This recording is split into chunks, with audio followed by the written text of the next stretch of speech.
this is Ron Paul with your weekly update for Monday, October 26th.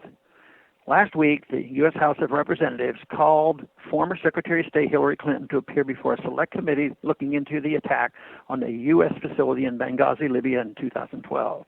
The attack left 4 Americans dead, including U.S. Ambassador to Libya, Chris Stevens. As might be expected, however, the Benghazi Committee hearings have proven not much more than a means for each party to grandstand for political points. In fact, I would call these congressional hearings too much, too late.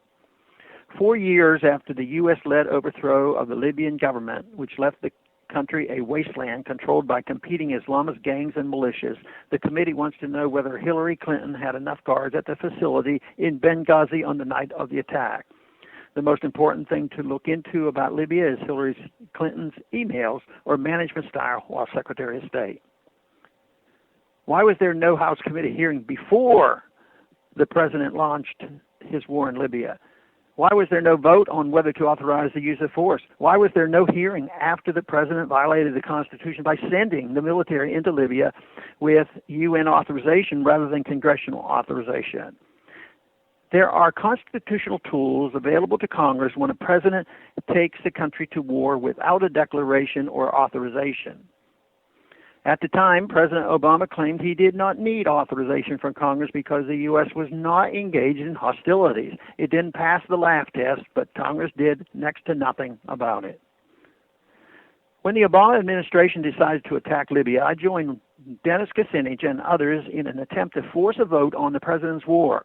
I introduced my own legislation warning the administration that the president is required to obtain in advance specific statutory authorization for the use of the United States Armed Forces in response to civil unrest in Libya.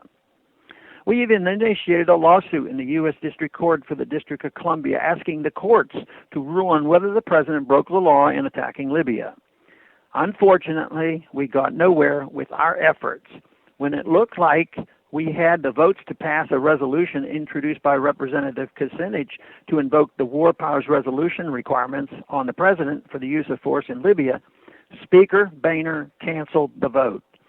Why were there no hearings at the time to discuss this very important constitutional matter? Because the leadership of both parties wanted the war. Both parties, with few exceptions, agree with the ideology of U.S. interventionism worldwide. Secretary Clinton defended the State Department's handling of security at the Benghazi facility by pointing out that there are plenty of diplomatic posts in war zones and that danger in these circumstances is to be expected. However, she never mentioned why Benghazi remained a war zone a year after the U.S. had liberated Libya from Gaddafi. Why was Libya still a war zone? Because the U.S. intervention left Libya in a far worse shape than it was under Gaddafi. We don't need to endorse Gaddafi to recognize that today's Libya, controlled by al-Qaeda and ISIS militias, is far worse off and more of a threat to the U.S. than it was before the bombs started falling. The problem is the ideology of interventionism, not the management of a particular intervention. Interventionism has a terrible track record from 1953 in Iran to Vietnam to 2003 in Iraq and 2011 in Libya and Syria. A real congressional hearing should focus on the crimes and mistakes of the interventionists.